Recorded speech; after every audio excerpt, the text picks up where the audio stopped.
Chapter 3. There was a new guy who started coming to the game house. His name was Pete. Pete was every bit of 6 feet 5 inches tall, with a flat stomach and strong muscular arms and shoulders. He had chocolate dark skin, big black beautiful lips, and the whitest teeth Helen had ever seen. And he was always dressed to the nines. The first time he smiled at Helen, she almost melted away.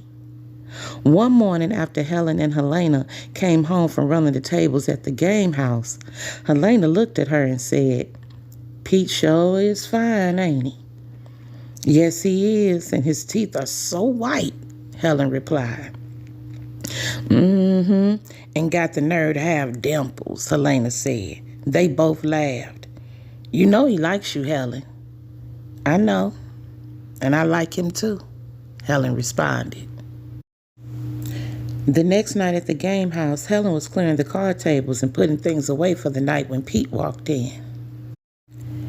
"Need some help?" he asked. "Sure," Helen replied. Pete smiled and took off his coat. "That smile is going to be the death of me," she thought to herself. Pete started putting the chairs on top of the tables. Helen watched Pete's muscles flex as he picked up each chair. "A penny for your thoughts," he said.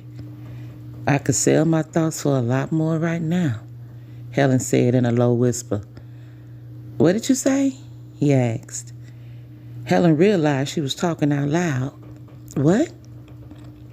"I thought I heard you say something," he replied. "Oh, never mind me. I was just talking to myself." "Oh, you do that often?" Pete teased. "Sometimes, just thinking out loud," she said.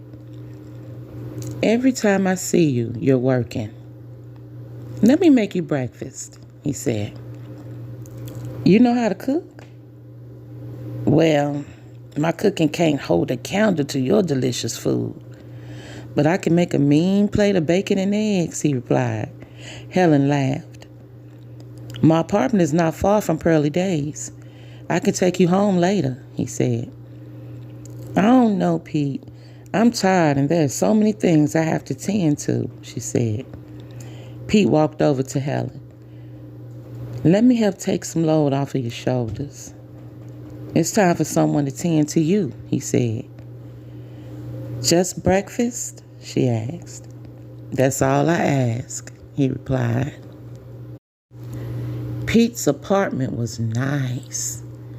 Helen was impressed by the expensive furniture and plants that were in every room. "Can I help with anything?" she asked. "You can make the coffee if you don't mind," he replied. Once the coffee started to percolate, Helen sat at the kitchen table. "I see you like plants," she said. "I have a green thumb. I can grow just about anything. One day I'm going to buy a house with a huge backyard and plant a vegetable garden," he said. "I like the idea of a vegetable garden," she said.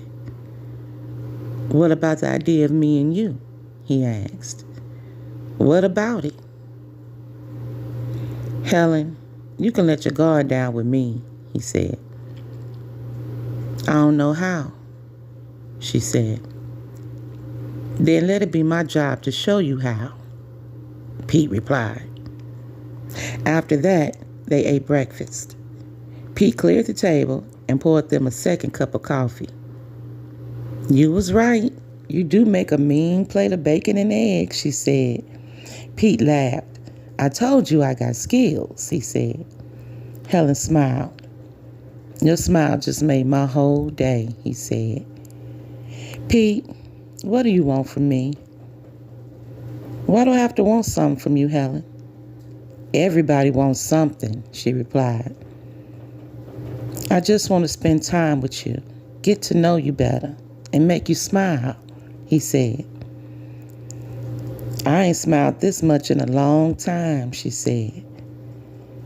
"That's because you're too busy taking care of everybody else.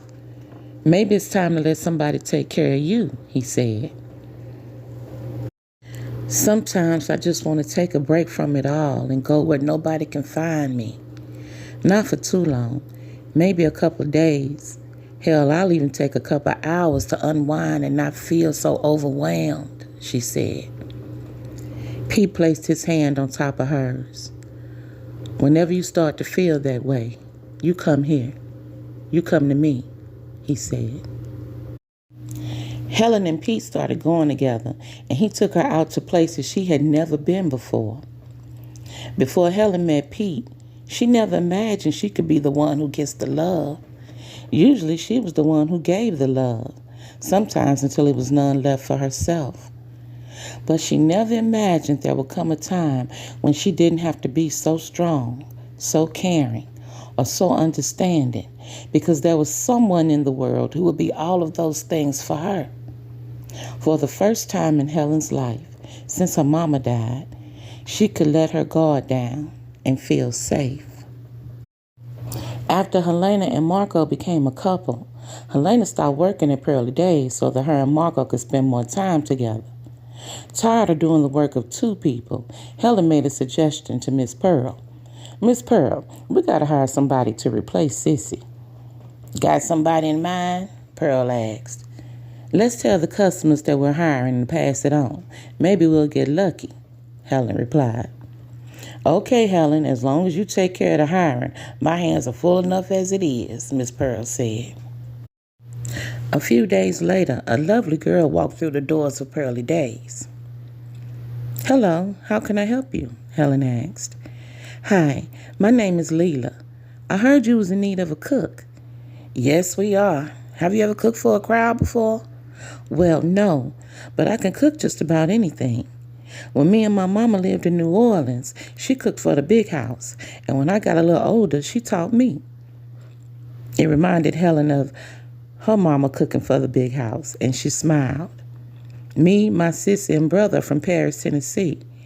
How long have you been in Chicago? She asked. For a couple months now. Left New Orleans after my mama passed on to glory. I really need a job, Leela replied. Helen couldn't help but have a soft spot for Leela. Let's see if you can cook like you say. Come around the counter and put on this apron. Go to the back, wash your hands, and use whatever you want in the cooler and pantry to whip up a few of your dishes. Leela hurried behind the counter and went to work. While Leela was in the back cooking, Teddy walked in carrying a box. Hey, brother, what's in the box? The new dish towels Miss Pearl been waiting on? Yep, just picked them up, and now I think I'll have some whatever you cooking. It smells delicious, Teddy replied. Just then, Leela walked to the counter carrying 2 plates. I wish I could accept the compliment, but it ain't my cooking you smelling. It's Leela's, Helen said. Leela? Yes, Leela. She came to help with the cooking, and by the smell and looks of this food, she has the job, Helen replied. Leela was so happy. Wait till you taste it. I have a couple more dishes to plate. Be right back, she said. Leela came back with more dishes for them to try. So what do you think? She asked. You say your mama taught you to cook? Helen asked. Leela nodded her head yes. Helen smiled. She done a good thing, she said. With Leela working at Pearly Days, Helen had more time to hang out with Pete and do more things at home. One night, Helen and Teddy was having supper. Helen made a big pot of beef stew and cornbread, Teddy's favorite. I've said it 100 times and I'll say it again. You make the best stew, hands down, he said. Helen laughed. You say that every time I make it. How's everything working out with Leela? He asked. She's a hard worker and can cook her ass off. I really like her, she replied. I like her too. She's pretty and a sweet gal, he said. Why don't you ask her out? She asked. She cooks all day. The last thing I want to do is take her out to eat, he replied. Cooks gotta eat too. Don't you go out dancing on Fridays? She asked. You know I like to ball, he replied. Women like to ball too. Take her out dancing and make her laugh. Show her some fun, she said. Will you and Pete go with us? he asked. Helen hesitated. I don't know, Teddy. You said women like to ball too. Don't that include you? When was the last time me and you cut a rug? Please, twin, he responded. Okay, I'll talk to Pete after you ask Leela, she said. Yes, it's a date, he yelled. Not so fast, brother. Leela ain't said yes yet, she reminded him. Now, twin, look at me.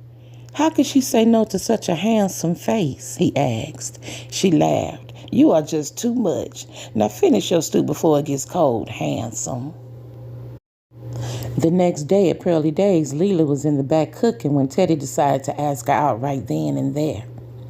Say, Leela, what you doing Friday night? Nothing as usual. Why? Leela asked.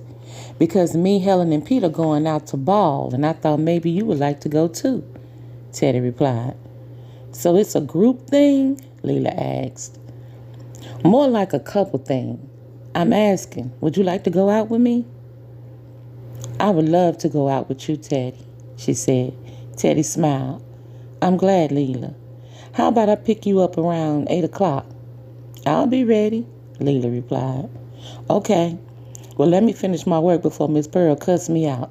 See you later, Teddy said and walked away. Leela giggled. It took him long enough, she said. Later that night, Helen and Teddy walked inside their apartment, and the smell of meat pies and pound cake hit them in the face. Hope you're hungry. I just made a big batch of them, Helena said. Twin, Teddy yelled as he went to hug her.